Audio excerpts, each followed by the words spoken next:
Jackson, welcome to LSAT Unplugged. Hey, thank you, Steve. I'm glad to be here. Thanks so much for joining me. So I understand that you do bar exam prep, you have a bar exam podcast, and my audience of pre-law students, a lot of them are asking me already about bar exam prep, and I don't do that, but that's your specialty. So I'm hoping you can share some insights with our audience today. That's great. I'm always excited, particularly when people are starting to think about the bar exam early on. And it's not too early to think about bar exam, even when you're studying for the LSAT, because the process happens so rapidly, as you remember from your law school experience. That very first hour practically on the law school campus, they're talking to you about the bar exam, right?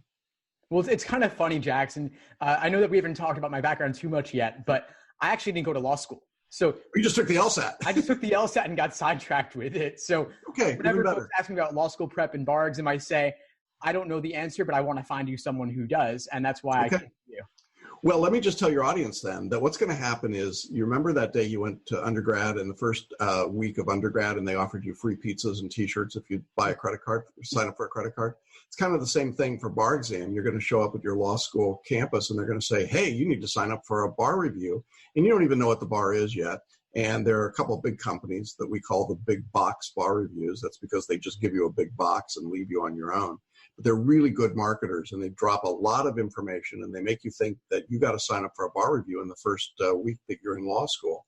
And that's not true. You don't need to do that. And you definitely don't want to do that without doing some comparison shopping and looking around to see what the options are. So in the same way that I think someone that's thinking of preparing for law school and taking the LSAT probably wants to look at some options in terms of how to study. And I think for your audience, Steve, if they've already used an online home study course, they ought to consider an online home study bar review because it follows the same kind of continuity and pattern in the way that you study and approach. So I think there's a natural flow that happens there.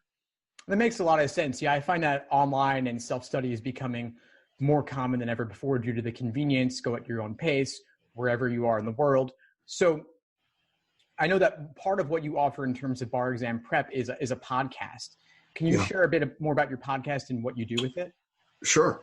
We have a weekly podcast. It's called The Extra Mile for Bar Exam Takers. You can find it on Apple iTunes or Spotify or iHeartRadio. And each week we try to talk a little bit about what's going on in the bar review world, results that are coming out or new trends or new techniques. I talk about study skills and strategies. But really my favorite part, honestly, is that I get to interview past successful students after they found out that they passed the bar. If you're familiar at all with Dave Ramsey, the financial guru, he has people come on his show and yell, I'm debt-free. It's kind of the same thing for us. We have people that yell, I've got my life back, because, you're putting your life on hold to go through law school and then to take the bar exam. It's a long process. From the time someone contacts you about LSAT prep until the bar exam, it could be 4 or 5 years from start to finish or more. And so it's a big chunk of your life. And so what we try to do in our podcast is help people walk through that season of their life so that they know that they're not alone, they're not isolated, and they're not crazy, which is one of the ways that I think a lot of people feel when they're like, oh my God, does anybody else in the world know what I'm going through? So we try to give them a sense that they're not alone. That's awesome. Yeah, having a community is so important. I find when I speak with students, they often feel like they're alone and isolated and no one in their everyday real world experience is going through that study process. But having that feeling of a shared community, especially through the internet, of course, is I think enormously valuable. But I want to zoom out a little bit just to share with folks, what is the bar exam? What is it testing? What do people need to know about it overall? Will law school prepare them properly, or will it kind of be something else altogether? Yeah, that's a great question, Steve. The quick answer is law school is not teaching you anything about the bar exam, no matter what they tell you. They're two entirely different worlds, just like what you learn for the LSAT is not what you learn in law school, right? They're different worlds. They're different skill sets being tested. The bar exam is testing your ability to use the law in a variety of different subjects, anywhere from about 14 up to 20, 25 different subjects, some of which are state-specific, some of which are what we call general or multi-state. Now, every state in the U.S. has its own system for the bar exam, and it consists of typically 1 or 2 days of state-specific testing, and then 1 day of a general test called the multi-state bar exam. The multi-state bar exam is a 200-question multiple-choice test that covers 7 broad topics, things like tort law, contracts, property, constitutional law, and so on. And it is a very difficult test. And it comprises typically anywhere from a third to a half of your score on the overall exam. The state day of the exam, and it differs depending on what state you're in, but typically there are some essay questions. There may be some multiple choice questions for that state. There may be something called a performance test, which is really nothing other than just a practical writing assignment that an attorney might do in real life. But all of this is done under time conditions. It's all done with the book closed. And so one of the myths about the bar exam is that somehow you have to memorize and recite rules to pass. Well, that may be more like what happens in law school, but in the bar exam, that's not what they're testing. They're really interested in your ability to use the law as you understand it and to apply it in a reasonable, thoughtful way, which is why there's such a tight correlation, interestingly enough, between LSAT scores and bar scores. It's not what happens in the middle in law school, but what happens is that, as you well know, someone who does well on the LSAT that has good relationship and reasoning skills, that can do logic games, that can do analytics, that has good vocabulary, those skills are exactly the skills that you're going to apply on the other side at the bar exam with a base of knowledge that you've acquired over a period of time, and of course that a good bar review supplements. But the truth is, we could give you all the rules. You could be, Dustin Hoffman as the Rain Man, right? And have all the rules, but have no common sense, no ability to use them, and you would fail the bar exam. And this is one of the great surprises to people, is that, you're not being tested on the law in the LSAT, at least the way I remember it. Right? Am I still right about that? Correct, yes. Okay, all right. I just want to make sure. It's been a long time. But then you go to law school, you learn the law, you come out of law school, and you think, well, what they're going to test me on is the law. No, we're really going back almost to testing you the way the LSAT tests you. We want to see if you can take a fact pattern, a problem, break it down and see where the arguments are, and then see how to use the law as you know it to support your position, and then reason like a lawyer, think like a lawyer is what we talk about. But thinking like a lawyer is what the LSAT's designed to measure, isn't it? I mean, among other things.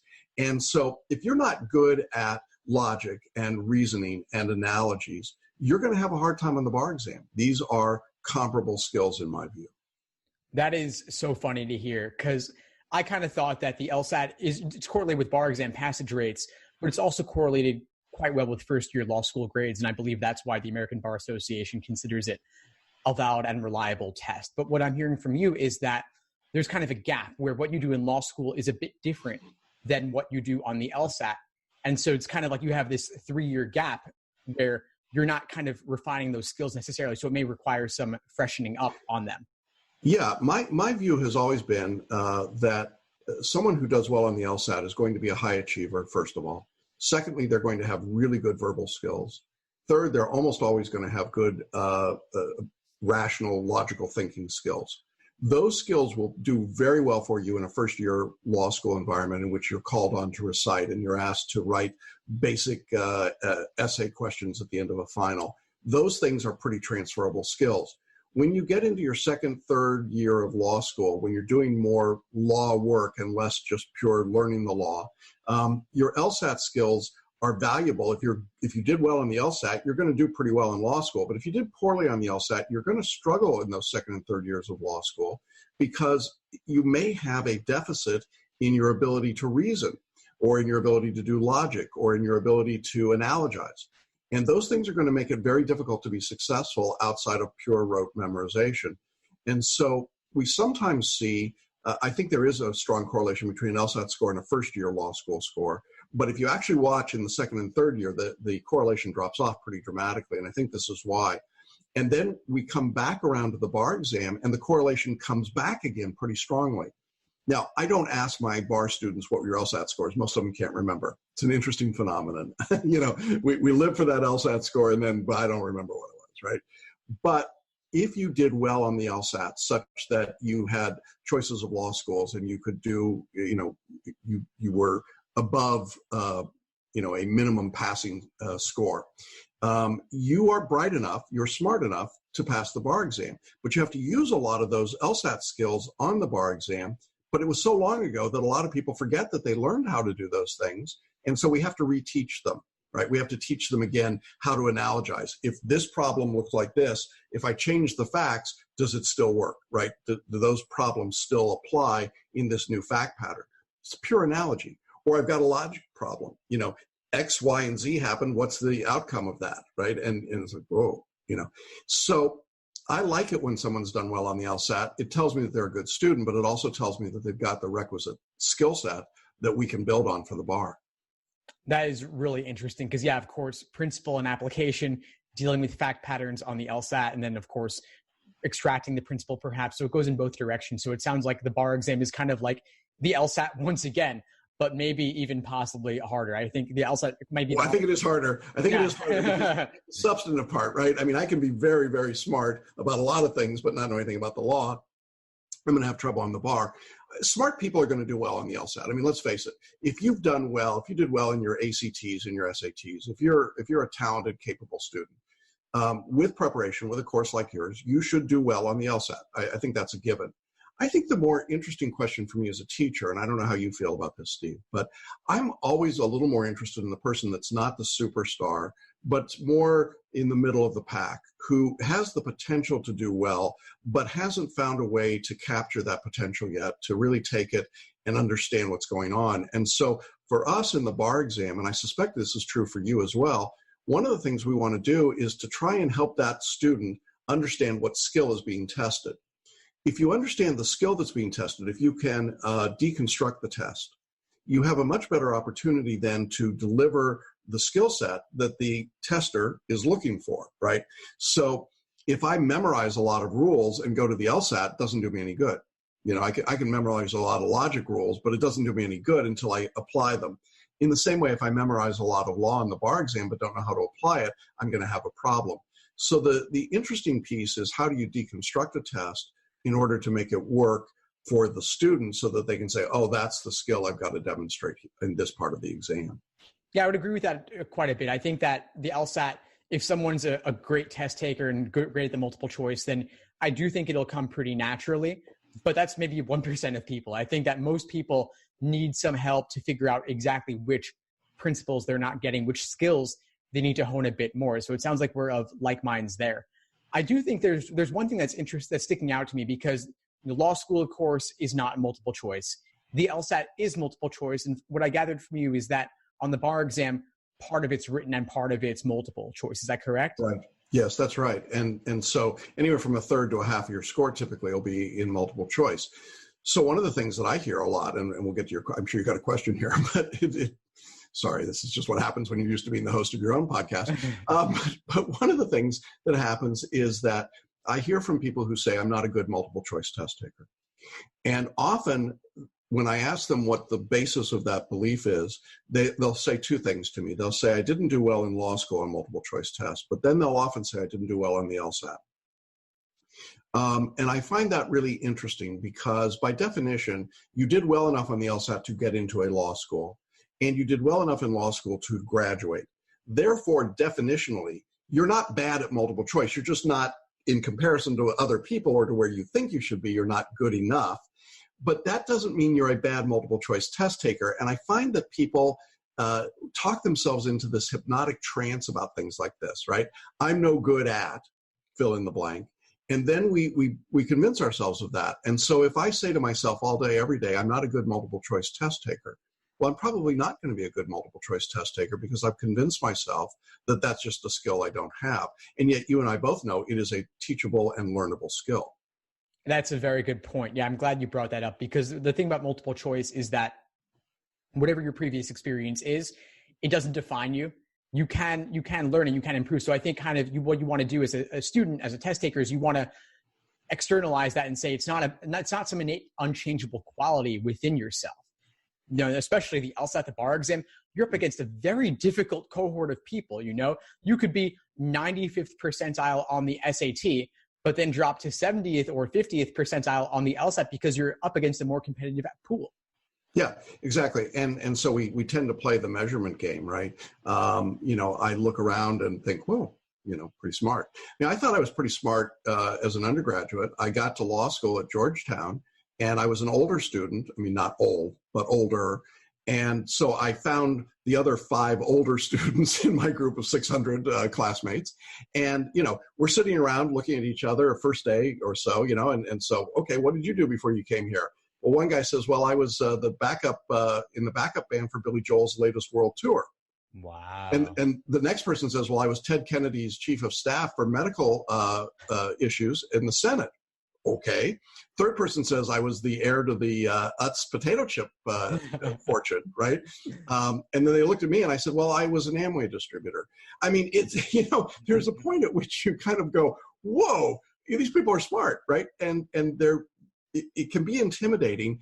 And I think sometimes we get this great sense of confidence. We get a good score in the LSAT, we get to law school, and then we look around at all these smart people and go, holy cow, the whole room was smart. And then we start thinking, maybe I'm not so smart. Maybe I'm not so good. And by the time I get you 3-4 years later, you've been so beaten up by law school. And, there are fewer sadistic law professors today than there were when I went to school. But there's still enough of them out there that I get students who are really literally PTSD. They're shell-shocked by the experience, and they start believing they're not good at something like multiple choice test taking. So our approach to that is to use what we call selective intuition, which simply means that we want to read into your non-conscious brain and into the bigger part of your brain, the information that you need, so that as you're reading a problem, you have an intuitive sense of the answer first. And you move from that intuitive answer down more deeply into selecting the correct answer. That's an inverse approach from the idea of eliminating wrong answers, parsing words, trying to figure out rules and memorize substantive law. But what happens is that when people use this idea of selective intuition, they're more accurate. They're better tuned in to what the exam is doing, and they're not tripped up by the things that might stop us otherwise when we're trying to parse too closely. That's a really interesting idea. Or are you able to give some general example where we might imagine this being applied? Yeah, if we've got a contracts problem and we're given a fact pattern, which is the structure, and then we're given 4 answer choices.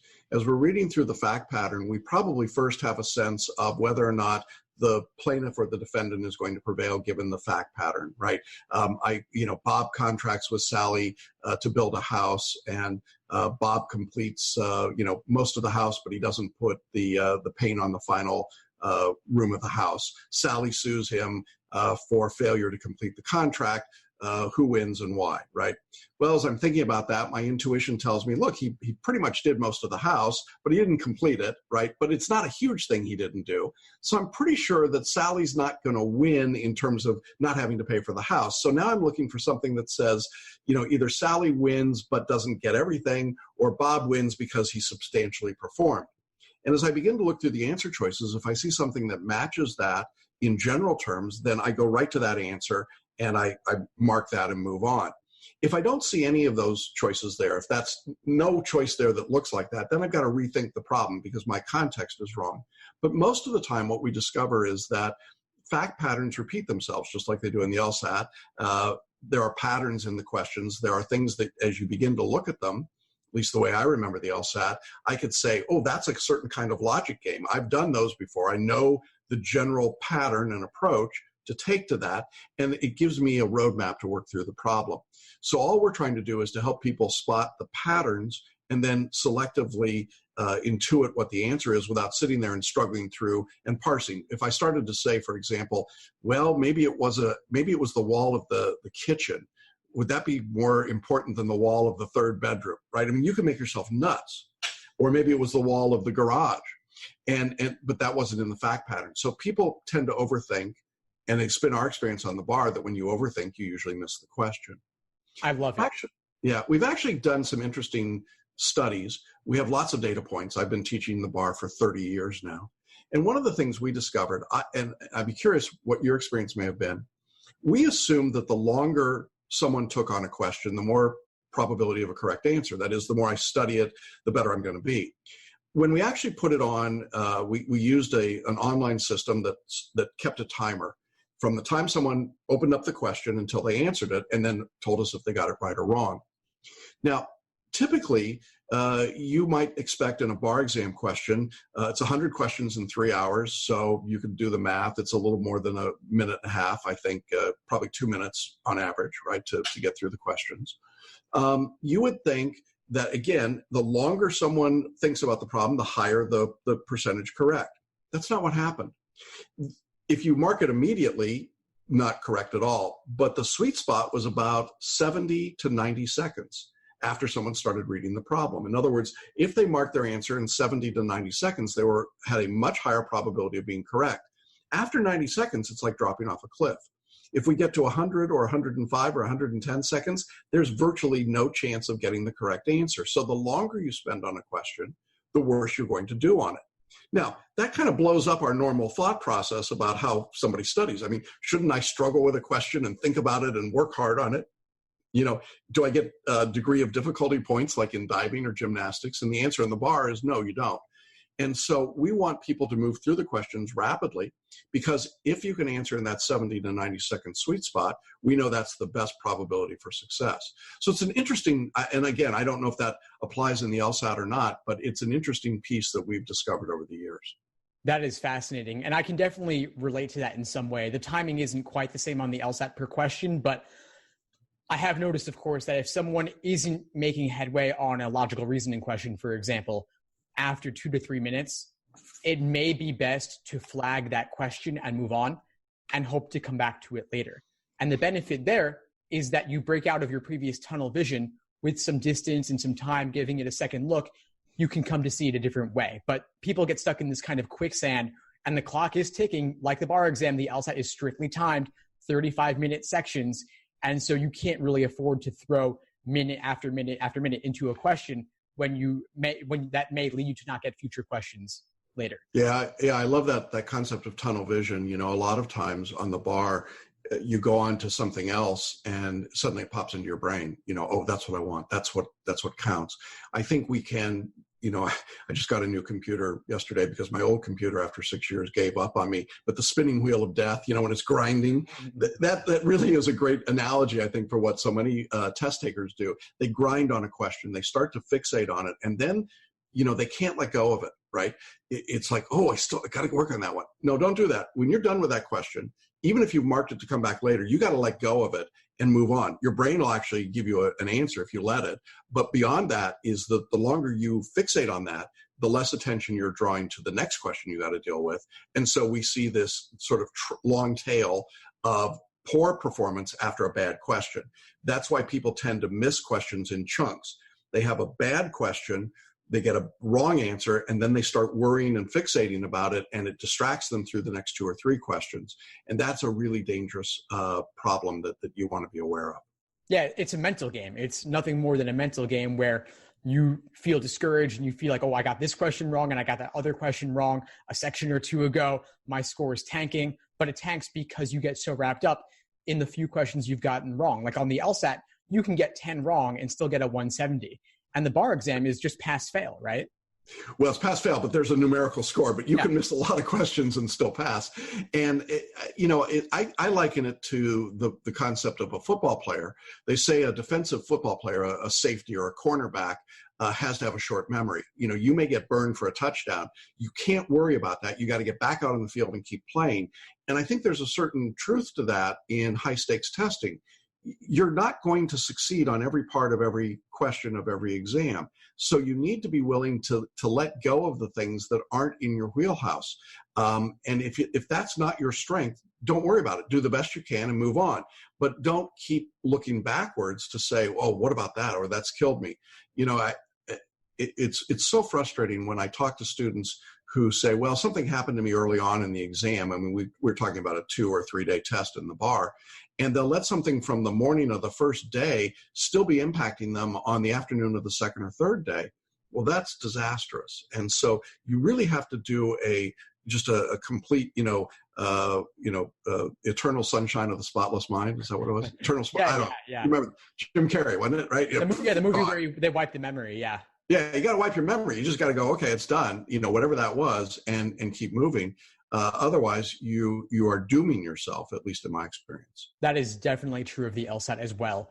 One other thing I wanted to circle back to, Jackson, is that idea of selective intuition, where, because there is something very similar that we talk about with the LSAT, which is the idea of pre-phrasing or predicting the correct answer after you read the logical reasoning stimulus before you move on to the answer choices. And I think one reason this may work is because a lot of times you know where they're going, but the wording of the answer choices could throw you off. So don't use the answer choices to supply you with the wording or the articulation, because obviously the test makers don't want to phrase it in the simplest way, right?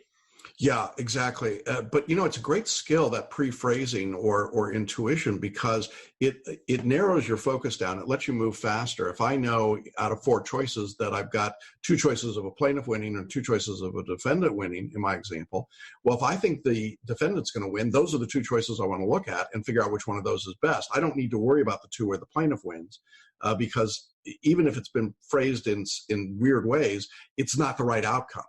And so it's very nice to be able to do that process. And it comes, and I know this, at least thinking back to my own days studying for the LSAT, it came through practice. I mean, just working questions until I saw the patterns of the question and could anticipate where the answers were going before I saw them.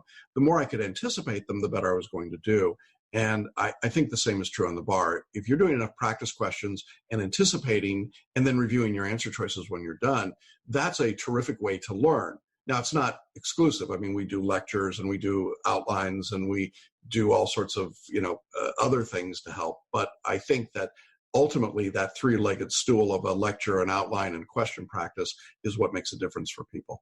Yeah, that makes a lot of sense. Now, we talked about how law school is a bit different from LSAT prep and bar exam prep. We have this 3+ year gap that we talked about. For those who are starting law school this fall or next fall, what might they want to do over the course of law school to set themselves up for success on the bar exam? That's a great question, Steve. First of all, one of the myths is that you should take classes specifically for the bar exam. Don't do that. If you're not interested in secured transactions, don't give up a semester of your life, hours that you will never get back in your life to learn that subject. You don't need it. We'll teach it to you in the bar review in a matter of hours, because we're not going as deeply in the weeds. We don't have to teach you everything that you need to know about that subject if you were going to practice it. So don't pick your classes based on the bar exam. I think that's one thing for sure. A second thing in my experience is learn how to be a good writer. Take writing classes, get into clinics, get into situations and circumstances in your upper years, 2nd, 3rd, 4th year, where you're writing a lot of papers. Not taking tests, but writing papers. The better writer that you are, the better you're going to do on the bar exam. There's no substitute for good writing, wherever the subject is or whatever the subject is. Good writing is going to be clear. It's going to be straightforward. It's going to make sense. It's going to be organized. It's going to be logical. And that will be true no matter what. And those skills are invaluable when it comes time for the bar exam. One of the questions that people will ask me is, when should I start studying for the bar? And the answer is, you can get your bar review materials at any time you're in law school, but they're going to make more sense to you after your first year of law school, because typically the first year of law school curriculum includes many of the subjects that are on most bar exams, and certainly the multi-state. But it doesn't cover everything that's on the bar. So it's nice to get some of that under your belt to get the pressure of the first year of law school out without adding on extra things to do. The old saying was, the first year of law school, they scare you to death, and the second year they work you to death, and the 3rd year they bore you to death. There's truth in that. The first year is so terrifying for most people, at least the way I remember law school, that adding on bar review study, I think, is just unnecessary trauma. You don't need it. In the 2nd year of law school, you are typically working hard. You're interviewing, you're getting into classes that maybe are more interesting to you, you're doing more intensive work.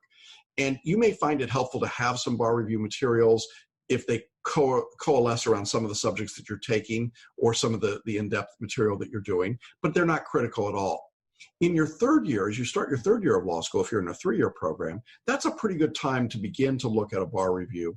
because now in your third year, it is more leisurely. Typically, you've got a better idea of what you're doing. You know what jurisdiction you're going to take. I mean, for people at national law schools, this is not everybody's problem. I understand this is a first world problem. But if you're at a nationally ranked law school, you probably don't know what state bar you're going to be sitting for. It's going to depend on your job prospects. So if you're at a Georgetown or a UVA or Harvard or Yale or Stanford or Michigan, you may not know where you're going to go. And there's no point in buying a bar review when you don't know what state you're going to be in. Sounds crazy, but true. And so waiting till the third year actually makes some sense at that point, and then getting started with it. Now, let's say you're at a school like Cooley, which is a very low-performing school. I suspect you don't have a lot of your students that go there because they've got better LSAT scores. But if you ended up at Cooley, that's okay. It's a perfectly fine law school. And now you're going to have all of these bar classes that the law school makes you take because the law school's got to get a certain bar pass rate. So the final piece of advice I've got is if you have to take one of these bar classes to graduate, go ahead and take it, but hold your nose all the way through it. In other words, it's about as useful to you as some of those LSAT courses that are out there that tell you, things that you and I both know aren't true about how to study and prepare. There are certain ways that work, and then there are ways that don't work very well at all. Most of the law schools that teach the bar exam have absolutely no idea how to teach bar exam at all. It's not what they do. It's not their skill set. And so they end up giving people bad information that we have to unlearn or reteach them when they get out. They simply repeat what they've been doing in law school because that's been the mythology of the bar exam handed down over the years. So don't get sucked into those things. Don't follow the crowd. Make your own decisions. Start early. We like to see students starting anywhere from 6 months to a year before the bar exam, studying about 10 hours a week. That, in our mind, is the best pattern. Can you study in a shorter period of time? Sure. But it works better to do little bits of pieces of information over time. We call that stepped or spaced repetition rather than trying to cram. So that's a really long answer to your question, but those are the things that jump out at me. Well, that makes a lot of sense. And this idea of spaced repetition, that's supported by the data. I've come across that idea as well. It really does work. And part of it is the repetition, but part of it's also the spacing, the time, not saving it all to the last minute, not cramming. Yeah, I had the pleasure of working with Howard Gardner, who's the creator of the multiple intelligences approach to education. He was part of Harvard's Project Zero that we collaborated with here in the town of Celebration, Florida, right outside of Disney World. And we were I was on the faculty and worked with Howard and others in taking best practices in education. This was 20 plus years ago. And Howard back then was talking about this idea of spaced repetition. He said, if you think about how children learn, they learn through repetition, not through memorization. But he said, there's an interesting thing. It's the spacing of the repetition. It's the ability to take information, set it aside for a while, then bring it back and then add a new piece to it, and then take it away, bring it back, add a new piece. So you're creating a stair step as you go along. And his approach, his theory back then, which I think now is pretty well established as being the norm, is that the most effective way to know something is to be able to incorporate it, integrate it, internalize it, and then bring it back and add a new skill. So if someone's going through the LSAT and they learn some of the basic building blocks of logic games, for example, you get those, you take them away for a little while, bring them back, and then add another skill. You start to have real mastery instead of, here's 100 concepts, let me just drop them all on you at once, and you memorize them and then try to figure out how to use them. It doesn't work very well. Exactly. You build and layer step by step, but you do still come back to things every now and then so you don't get rusty. Yeah. So, I think that there's this sort of sense of learning over time, learning in small pieces, bit by bit by bit. And I think if you've learned how to take an exam like the LSAT, which I always believed was a teachable exam. I had people when I took the LSAT who said, well, it's an intelligence test. There's no way you can improve your score. It's like, oh, that's crazy. Of course you can improve your score. Learn what the test is, you can do better. You've proven that over the years with your course. And when people do that, they begin to realize that they can learn. They are teachable. And so if you if you remember that you're teachable, that you learned a whole set of skills for the LSAT, which most of people then immediately forget, which is to their detriment, I think. But if you've learned those skills, then you learn some more skills in law school about the law, and then you're going to learn some more skills about the bar exam, which is a preparation to actually practice law. And when you get to the actual practice of law, you're going to learn a whole bunch of other skills that you never heard about before. So, it's a constant lifelong learning process. And I think that if we treat that as a lifelong process instead of a one-off event, we're going to be more successful. Students will be more successful, and frankly, they're going to be more satisfied with the result. Perfect. I love it. And I think that's a great place for us to end our discussion right now. Before we sign off, Jackson, would you mind just sharing with folks the best way to get in touch with you, best way to listen to the podcast that you've got? Sure. Thanks for asking. You can find us at celebrationbarreview.com. And on the site, we've got links to the podcast. We do our podcast as video and audio, so you can get us on Apple iTunes. Again, it's the Extra Mile podcast for bar exam takers. Just search there and you'll find us. And we come out every week with a podcast episode. But we also have our archives on our website, along with all of the show notes and all of that information. And you can always reach me at jackson@celebrationbarreview.com. So a couple different ways to do that. And I think, just to be fair here, because we're probably going to end up, I love the conversation we've had. Thank you. I think I'm just going to steal this conversation and put it on my podcast. So let me flip the tables here, Steve, and ask you a little bit, ask you to describe your course just a bit and how people could find out about your LSAT course, because I know we've got some people listening to our podcast who are probably saying, I'm just thinking about the law, and where do I get started with all this? Perfect, Jackson. I really appreciate that. So my name is Steve Schwartz. I run the LSAT blog. I've been coaching the LSAT for over 10 years. The LSAT blog is kind of the culmination of all my writing on everything related to LSAT and law school admissions. More recently, I've started the LSAT Unplugged YouTube channel and podcast. You can find the YouTube channel at youtube.com/LSAT blog. And you can find the LSAT Unplugged podcast on iTunes, Spotify, Google Play, and pretty much everywhere else. Perfect. And we'll link to those in our show notes so that people can find us. I had the pleasure of doing some reading into your blog and looking at some of your material. And I just want to say, I think it's super material. I think that you've taken a really great approach to the science of learning, the process of learning. It's one of the reasons I wanted to talk to you today, because there's a difference between just memorize these 25 rules, of LSAT and really, and somebody that really breaks it down. And I think you do a terrific job of doing that. And I'm sure that that's rewarding for you to watch people raise their scores as dramatically as it appears that they do. It is, Jackson. Thank you for saying that. And by the way, I love what you've done with the bar exam prep. I think the bar exam podcast, Extra Mile, is such a great resource because you're just putting it out there.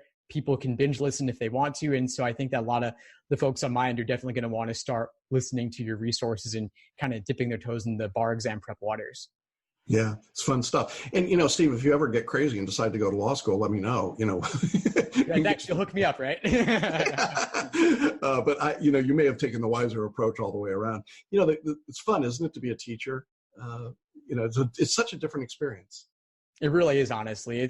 There's nothing else like it. Just watching students have those transformations. It's what keeps me going on this, honestly. Yeah, I think it's terrific. I wish you'd been around when I was taking the LSAT, but you'd be much older now. Yeah. Well, if I ever do pursue law school in the bar exam, I'll definitely hit you up. And I'm already listening to the podcast anyway, just to get a taste of what it's like. But I'll definitely want to do more. Well, great. Well, thank you very much. I love being a guest on your show. And, as I say, I'll steal this and put it on my show. Perfect. Awesome. Well, Jackson, again, thank you again for taking the time and sharing your advice on bar exam prep and law school with my audience. And looking forward to connecting with you again soon. My pleasure. Bye-bye. Thanks for tuning into the show. Please subscribe if you haven't done so already to be notified of new episodes as I release them. And feel free to reach out if you need anything at all as you move forward with your prep. I'm happy to help however I can. In the meantime, I'll wish you all the best and take care.